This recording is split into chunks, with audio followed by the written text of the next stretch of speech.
Les amis, bonjour. Je suis très content de vous retrouver aujourd'hui pour une vidéo où on va parler bateau amorceur. Bateau amorceur, forcément chinois. C'est le thème du groupe, bateau amorceur chinois et bon plan AliExpress. Et c'est vrai que c'est quand même pour nous une chance d'avoir des bateaux amorceurs chinois parce qu'on arrive sur des produits quand même pas très chers et quand même fiables. Maintenant, il n'y a plus de soucis là-dessus. Alors, effectivement, on ne va pas parler de un bateau, mais de 3 bateaux. Pourquoi 3 bateaux? Parce qu'en fait on me demande souvent, Seb, quelle est la différence entre le bateau non GPS, le bateau GPS que la plupart ils ont, et maintenant aujourd'hui c'est un nouveau bateau GPS.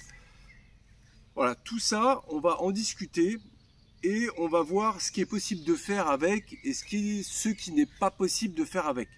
Donc voilà, on va partir de la base de celui-ci pour après partir sur les autres. Celui-là, tout le monde le connaît, c'est mon bateau amorceur, le 12 volts, qui fonctionne en 12 volts toujours, et non GPS. Voilà, donc on part de la base avec une télécommande une main joystick. Voilà. Donc sur ce modèle-là, par exemple, on allume, on appuie, le bateau il avance. Il n'y a pas de calibration. Il n'y a pas de points GPS à enregistrer. Bon, quoique ceux-là ne sont pas forcément obligés d'avoir des points GPS enregistrés. Mais voilà, comme quoi le fait d'avoir les bateaux différents dans la main, eh ben, ça me fait changer un petit peu d'avis. Parce que moi de base, alors j'adore tout ce qui est technologie et compagnie, mais il faut que ce soit assez simple. Pas parce que je n'ai pas les capacités, mais c'est parce qu'une fois que je suis à la pêche, j'ai pas envie de faire un cours de maths pour enregistrer les points GPS et machin, les trucs. Voilà. Donc c'est pour ça que de base, je ne voulais que ce bateau-là sans GPS, sans grosse technologie, on va dire. Là, ça fait une petite demi-heure que je suis arrivé et j'ai calibré les 2 bateaux GPS qu'il y a ici. Et bien finalement, sérieusement, c'est ultra simple. Voilà, une fois qu'on connaît la procédure de son bateau, c'est ultra simple. C'est-à-dire que là, j'ai pris les 2 bateaux que je n'avais jamais essayé avant. J'ai pris les carnets, j'ai suivi ce qui était marqué. En fait, la calibration était faite. Le point enregistré de retour de bateau était fait aussi. Donc franchement, là-dessus, déjà, je suis, on va dire, étonné de la facilité de le mettre en œuvre. Donc c'est plutôt un bon point et que je pensais que c'était vraiment le contraire. Donc, on va expliquer aussi plusieurs choses. Est-ce que parce que celui-là et celui-là sont vraiment très ressemblants, c'est vraiment la même coque, c'est vraiment le même truc, voilà. Sauf que celui-là c'est non GPS et celui-là c'est le mode GPS. Voilà.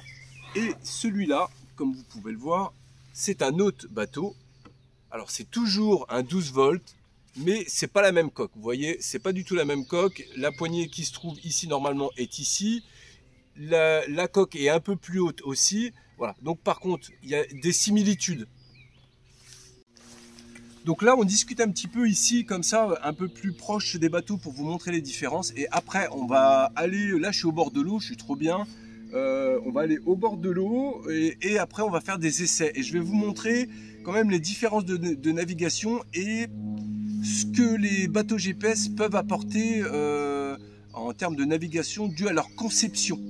Voilà. Même si la base est la même que celle-là, c'est la conception qui est différente.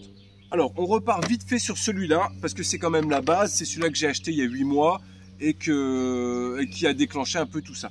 Donc alors, celui-là, comme on le dit, c'est un non GPS, avec cette télécommande-là. Voilà. Un joystick, c'est vraiment hyper pratique, et c'est pour ça que pour l'instant, j'avais pris que des bateaux comme ça, parce que c'est quand même pratique. On avance, le bateau il avance, on recule, on tourne à droite, on tourne à gauche. Donc, les moteurs se gèrent automatiquement. C'est-à-dire que quand on tourne à droite, voilà, il n'y en a qu'un qui tourne. Il y a le moteur gauche qui se met en route pour faire tourner à droite. Et inversement, quand on veut tourner à gauche, il y a le moteur droit qui se met en route. Voilà. Et il va y avoir une petite différence avec ces 2 bateaux-là qui, eux, ont une télécommande à peu près comme celle-ci et qui ont 2 joysticks. Un par moteur. Et c'est ça qui va faire une grande différence et que je viens de voir ici, c'est la maniabilité. Par exemple, ces 2 bateaux-là, ils sont carrément plus maniables que celui-là. Ouais. Et c'est vrai qu'on m'a dit, ouais Seb, du coup celui-là est plus maniable. Bah, ces 2-là sont plus maniables, j'ai l'impression, que celui-là. Bah, d'ailleurs, en discutant avec Manu Mouline, qui nous fait les objets 3D, là, les améliorations 3D. On en parlera aussi pour celui-là. Et du coup, il me dit, mais Seb, Léon, ton bateau, tu peux pas le faire tourner sur place et tout. Et non, celui-là, le non GPS, on peut pas le faire tourner sur place parce que vu qu'il n'y a qu'un seul moteur qui démarre, forcément, il a besoin de plus de distance pour faire un tour complet. Comparé à ces deux modèles-là, où c'est que les télécommandes, ils ont un moteur chacun, c'est-à-dire qu'on inverse les commandes et le bateau, il tourne limite sur place. Et donc ça, c'est quand même assez pratique pour faire les manœuvres. Ouais, franchement, tout simplement, c'est vachement pratique. Donc c'est aussi ça que je viens un petit peu de découvrir par rapport à ça. Alors, on va parler aussi des améliorations 3D de Manu. Donc, alors comme je vous montre, celui-là, alors c'est exactement le même que celui-là. Voilà. Sauf que là, il y en a un qui est GPS et l'autre non GPS. Comme vous le savez, parce que vous êtes quand même pas mal à avoir pris celui-là maintenant, celui-là, tous les accessoires qui vont sur celui-là, qui ont été faits pour celui-là, montent sur celui-là, épandeur compris. C'est-à-dire que les flotteurs, le capot, l'épandeur, les tuyères à l'arrière, voilà. Tout, même il va y avoir aussi d'autres choses que Manu il a fait, là, des petits capuchons de lumière qui permettent d'avoir des lumières un peu plus hautes et qui se voient encore un peu mieux. La partie ici pour mettre le sondeur à l'avant, que je vais vous montrer maintenant. Donc avec la partie de sondeur devant, que je vous remontre. Hop. Voilà. Donc toute cette partie-là, tout ça, ça monte dessus sur celui-là. Donc qui a un bateau donc GPS. Avec le lashling, avec voilà. Comme vous voulez savoir, de toute façon, si vous voulez connaître la base de ce bateau-là, vous regardez les vidéos précédentes. J'avais fait une vidéo vraiment dédiée à celle-là en expliquant vraiment tout. Donc voilà. On va passer à ce modèle-là. Alors, ce qu'il faut savoir sur ce modèle-là, alors si je me suis permis aussi de le présenter et de l'associer à ces trois bateaux-là, c'est que toute la partie basse, ici, et la partie intérieure, c'est exactement les mêmes que ces deux-là. Voilà. Juste celui-là, effectivement, c'est un GPS comme celui-là. Mais voilà, dans tous les cas, les deux sont GPS, contrairement à celui-là qui est non GPS. Donc voilà. Et ce qui se passe sur celle-là, c'est qu'il a été un petit peu modifié. Regardez. Donc la coque n'est pas pareille, elle est plus ronde, le capot n'est pas le même. La base d'ici, c'est exactement pareil là. Et les tuyères lashling, c'est exactement pareil. Donc là, c'est des tuyères que j'avais en prototype. Donc, c'est pas ces tuyères-là que Manu y vend. Voilà, moi, c'est juste des prototypes et j'allais pas demander à Manu de me renvoyer des tuyères. J'en avais en prototype. Ça ira très bien comme ça. Ils sont en plus sont jolis et très efficaces. Hein. Donc, voilà. Celui-ci fonctionne aussi bien que celui-là intérieurement. Le seul truc qui va changer, la télécommande non plus, hop, est pas pareil. Voilà. Elle est bien finie aussi, celle-là, il n'y a pas de souci, franchement. Donc les trois sont équipés de 3 vitesses. Voilà, c'était aussi le truc qui était intéressant. Les trois ont 3 vitesses. Voilà. Les trois fonctionnent sur une batterie 12 volts qui est exactement la même. Les distances sont aussi, parce qu'on me demande souvent, j'ai entendu sur le groupe, ouais, non, c'est 200 mètres, non, c'est 300. Franchement, ces bateaux-là, à 500 mètres, ça fonctionne encore. Voilà. Donc après, au-delà, on les voit plus forcément. Mais voilà, les distances, c'est à peu près ça. Donc c'est quand même énorme. Donc, on va parler un peu de celui-là. Parce que celui-là, vous le connaissez quand même relativement bien. Les deux, vous les connaissez quand même bien. Alors, celui-là, au niveau des équipements, le capot, on va le tester tout de suite. Le capot que Manu nous fait, on est d'accord. Il monte dessus. Les tuyères montent dessus aussi. Les flotteurs qu'on a ici, j'ai vu avec Manu, là, les flotteurs qu'il y a là, ils vont être modifiés également pour monter sur ce bateau-là. Donc, il faudra bien, si vous achetez ce bateau-là et que vous voulez les flotteurs, il faudra bien dire à Manu Mouline, que c'est le bateau avec la coque haute. Voilà, on va l'appeler comme ça, avec la coque haute. et comme ça il vous fournira les flotteurs qui sont modifiés pour ça. Aussi, le nez devant n'est pas pareil, donc j'ai demandé également à Manu, j'y ai envoyé les cotes, s'il pouvait nous modifier ça, le porte-sondeur, voilà, qui se présente comme ça, avec son nez, si il pouvait nous le modifier pour qu'on puisse le mettre devant, parce que le nez n'est pas pareil. Donc ça c'est pareil, ça va être, ça y est, il y a 2 jours, on a discuté avec Manu, je dis bon bah voilà Manu, j'ai celui-là aussi en bateau, j'aimerais qu'on réadapte tout ce qu'on a à peu près ici sur ce bateau-là. Donc il m'a dit oui, pas de souci, tac tac, on donne les mesures, j'ai essayé, bon j'ai bricolé, et je me suis dit bon bah voilà, faut faire ça et ça. Donc j'ai envoyé aussi à Manu à peu près ce qu'il fallait faire au niveau des tailles et des distances. Le seul truc qui n'est pas prévu sur ce bateau-là, ça sera l'épandeur. Parce que c'est pas la même taille de couvercle et c'est pas le même système. Vous voyez, la coque elle est haute, ici la coque elle est basse. Donc le système qui permet de déclencher l'épandeur ne fonctionnera pas sur celui-là. Donc voilà, en gros, voilà, les LED ne sont pas les mêmes non plus. Voilà, mais sinon, après la base, c'est la même. Voilà. Le seul truc, c'est qu'il est un peu plus haut aussi. Moi, je trouve qu'il a de la gueule aussi, hein, franchement.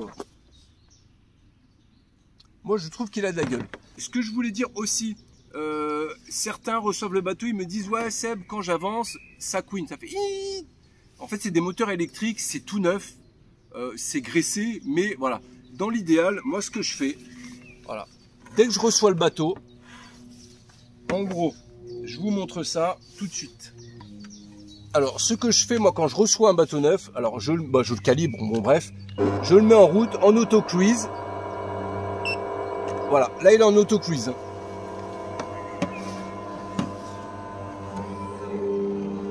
Vous prenez du WD-40 et vous visez à la base de l'hélice.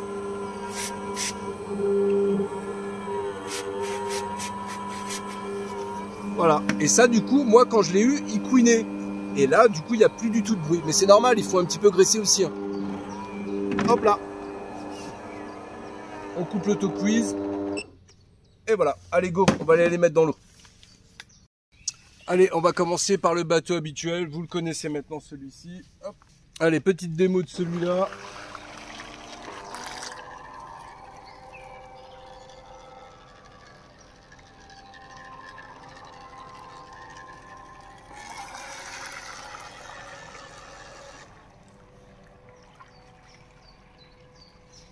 Voilà, donc là je suis en train de tourner, vous voyez, bon il prend le temps de tourner parce que il n'y a qu'un seul moteur qui tourne. Je vais vous montrer la différence après avec un bateau GPS.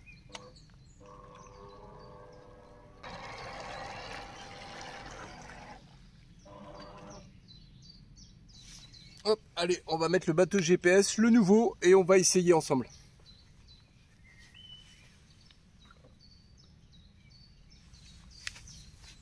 C'est pareil, celui-là il est équipé aussi de 3 vitesses et c'est en appuyant sur le bouton 1 qu'on sélectionne la vitesse 1, 2 ou 3.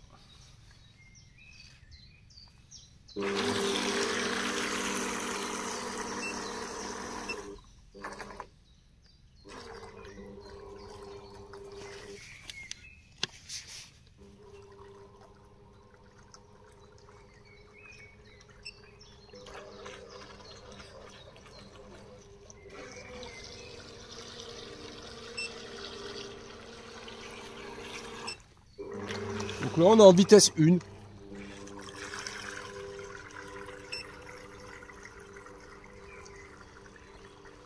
Et en auto-cruise.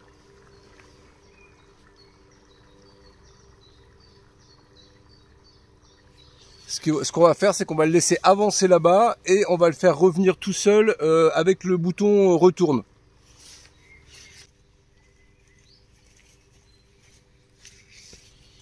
Allez, on va couper l'auto-cruise.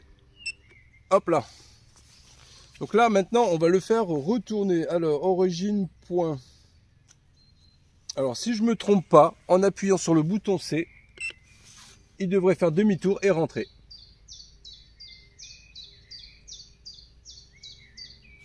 Et c'est ce qu'il est en train de faire là-bas. Il est en train de faire demi-tour, vous le voyez, et il est en train de revenir. On va mettre la vitesse 3.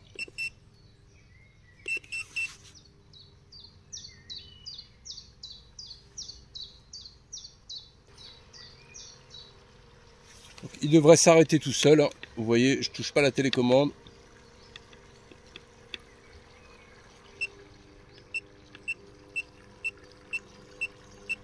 Et voilà. Donc il s'est arrêté tout seul. Donc ça fonctionne relativement bien.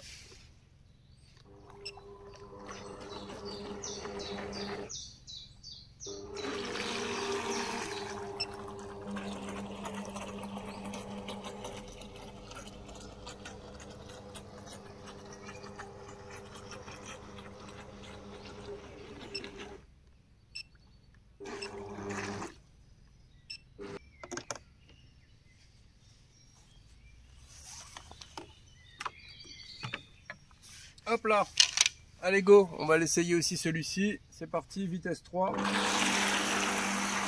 Ouais, il envoie quand même celui-là, hein.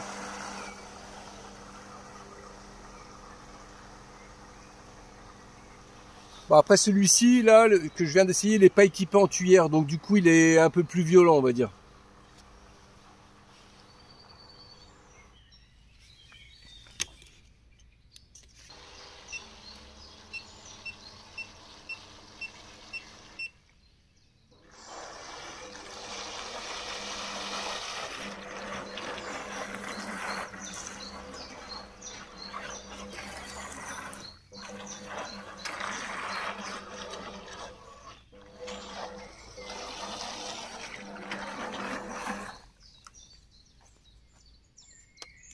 Donc là, vous le voyez, il est quand même hyper maniable, hein, c'est fou, hein.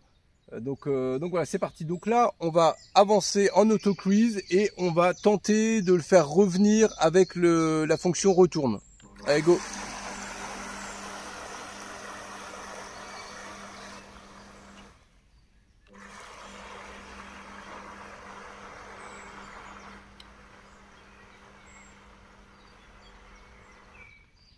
Voilà, très simple, hein, les vitesses. Vitesse 2, vitesse 3.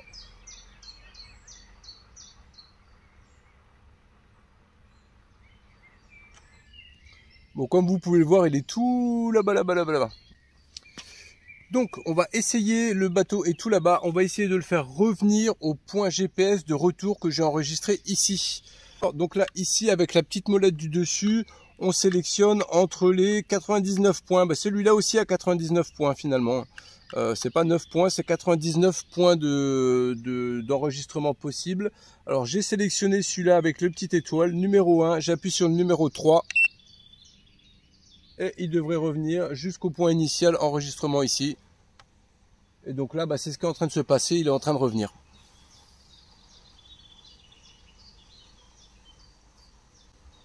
Donc il devrait s'arrêter. Bon, je vais dégager un peu les autres bateaux qu'il y a ici.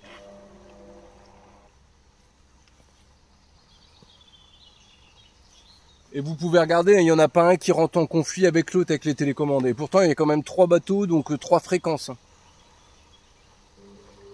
Regardez, je fais fonctionner l'autre là-bas.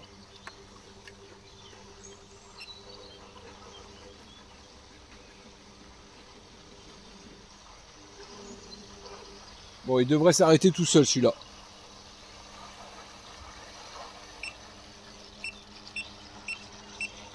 Hop là. Et voilà, il s'est arrêté tout seul.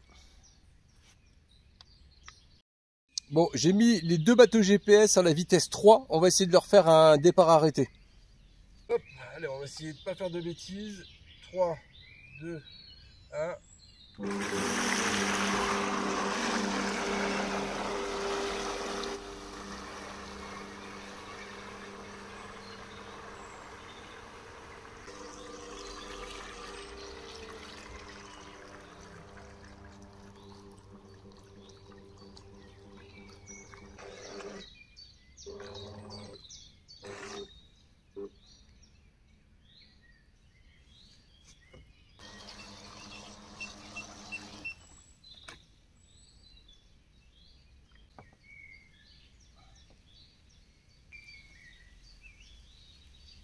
Essayez ce coup-ci un petit départ arrêté entre le bateau GPS 12 volts forcément et le non GPS 12 volts. Les deux sont en vitesse 3. On va essayer.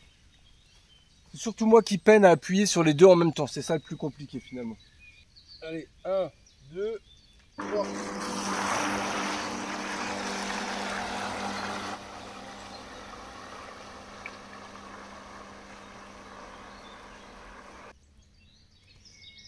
Donc ce qui se passe, c'est que vu qu'il y en a un qui n'est pas équipé de tuyère, le nouveau, il a un démarrage plus fort, mais la vitesse reste la même, sauf que celui-là qui est équipé des tuyères, chose qu'on avait voulu, c'était qu'il se lève moins et qu'il soit plus discret. Et là, je vois vachement la différence entre les deux. Donc les tuyères sont quand même vachement utiles niveau discrétion. Ouais.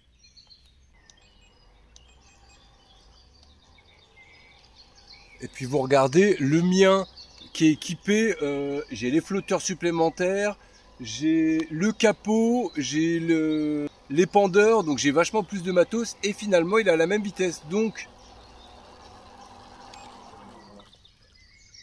à mon avis, quand on prend les tuyères, bah, finalement ça doit même mettre un peu plus de vitesse quand on voit l'analyse. Parce que j'ai quand même vachement plus de matos. Hein. Comparé à l'autre qui est tout d'origine, là j'ai quand même plus de matos. Hein. On va passer une petite conclusion de ces 3 bateaux. Allez, c'est parti.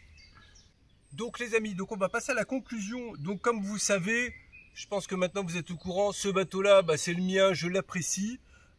Celui-là, c'est le modèle GPS que tout le monde a depuis la sortie de celui-là. Il y a le GPS qui est sorti ici. Et franchement, bah, il est très bien, très maniable. Je trouve qu'il apporte vraiment quelque chose en plus. Et finalement, ce qui m'a surpris, c'est que c'est quand même vachement plus simple que j'imaginais de calibrer. Moi, c'est un des premiers bateaux GPS que j'ai. J'ai toujours pris sans GPS. Et finalement, eh ben, ce modèle-là, c'est assez simple à calibrer, à faire revenir sur place, à enregistrer les points GPS. Donc effectivement, moi, je trouve que c'est quand même un plus pour les bateaux amorceurs, j'avoue. Après, pour ceux qui veulent de l'ultra simple, il y a celui-là. Franchement, moi, je le kiffe. Et maintenant, voilà, il y a celui-là aussi qui est franchement très bien. J'ai voulu l'essayer vraiment et le recevoir avant de vous dire qu'il était bien et qu'il m'avait l'air comme les autres. J'ai démonté la coque du dessus. À l'intérieur, c'est exactement pareil que les autres. Donc pourquoi il n'irait pas mieux que celui-là? Voilà, il n'y a pas de raison. Donc franchement, voilà, moi je suis très content. Voilà, si je peux faire un petit récap, je trouve que c'est 3 bateaux qui se complètent, qui ont la même base, avec une coque différente ici, mais qui se complètent. Alors, au niveau du vendeur, ben, je vais vous mettre les liens des 3 bateaux. De toute façon, c'est un lien pour ces 2 bateaux-là et c'est un lien pour ce bateau-là. Alors celui-là, le seul truc là, c'est qu'il est disponible maintenant. Je crois qu'il y a 30 ou 32 exemplaires de ce bateau-là. Alors que en Allemagne, je parle, donc en réception 5-7 jours.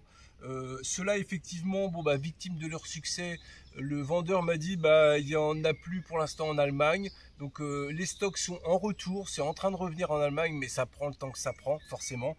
Voilà, je sais que celui-là, il est dispo maintenant chez le vendeur sûr et certain qui nous fait un bon boulot pour ce modèle-là. Donc voilà. Voilà les amis, donc celui-là c'est pareil, il est vendu avec les hélices de rechange, la pochette, la notice, le chargeur, voilà, tout ce qui va bien. Donc voilà, bah écoutez, dites-moi ce que vous en avez pensé dans cette vidéo-là, ce que vous pensez des 3 bateaux. Si vous avez quelque chose à rajouter ou des questions, n'hésitez pas, je répondrai avec plaisir, il n'y a aucun souci. Voilà, bah, comme je vous dis, celui-là, il y a même une petite... pour vérifier la batterie, voilà, ici, là, c'est différent un peu de l'autre. On ne voit pas vraiment bien avec la caméra, mais bon. La télécommande est franchement qualitatif aussi. Donc voilà, les amis. Hop. Donc voilà, les amis, moi, si je vous présente ces 3 produits-là, c'est que j'en suis content et que je les ai essayés, vous le voyez bien, et que je sais que c'est un investissement de 100 ou 200 euros et je sais qu'en fait vous ne serez pas déçus. Voilà. Moi je suis pas là pour envoyer du rêve entre guillemets, vous dire ouais vous achetez ça, vous allez voir il fonctionne bien machin, puis finalement à la réception bah, c'est pas ça, c'est pété ou non. Moi je sais ce que c'est, mes affaires je les achète comme vous, je suis un ouvrier comme vous, quand je mets 200 balles dans quelque chose, et ben j'aime bien recevoir du bon matos et de la qualité aussi. Donc souvent je prends des risques, moi personnellement, parce que j'achète du matos qui n'a pas été connu et je le teste. Donc bon, quelquefois, voilà, même pour vous dire, on m'a déjà proposé de présenter des produits, dont un que je m'en rappelle très bien. On me l'a envoyé, ce coup-ci on me l'avait envoyé, je l'ai reçu. Je l'ai mis de côté parce que j'avais pas forcément le temps. Une semaine après, je me mets dessus, je le teste. Bah franchement, moi j'étais pas satisfait. Je me voyais pas vous présenter quelque chose qui allait peut-être, je sais pas, péter, ou que moi déjà j'étais pas content du produit. Donc bah le vendeur, je lui ai dit, bah, je fais écouter, je ne présenterai pas ce produit-là. Je suis désolé. Je lui ai dit, si vous voulez, bah je vous le renvoie. Il n'y a pas de problème. Mais moi, personnellement, je ne présenterai pas ça pour que les membres ils achètent, par exemple, et qu'après ils reçoivent à la maison quelque chose qui ne sont pas satisfaits. Pour moi, c'est impossible. C'est impossible. Je ne ferai jamais ça. Voilà. Si je vous présente quelque chose, c'est que je l'ai acheté. Les 90% du temps, c'est que je l'ai acheté et c'est que j'en suis content. Voilà. Et croyez-moi, les vendeurs AliExpress, ils font pas forcément de cadeaux. Hein. Quand j'ai les produits, je les achète. Hein. Les bateaux, la station énergie, voilà. Là, tout ça pour vous dire que les gars, si je vous présente un truc, c'est que j'en suis satisfait et testé. C'est pas du flan comme ça. Je me permettrai pas avec vous, c'est clair et net. Voilà. Je pense que c'est bon. Dites-moi ce que vous en pensez. Je vous mets les liens en commentaire comme d'habitude. N'hésitez pas, il y a environ 30 pièces. Salut les gars.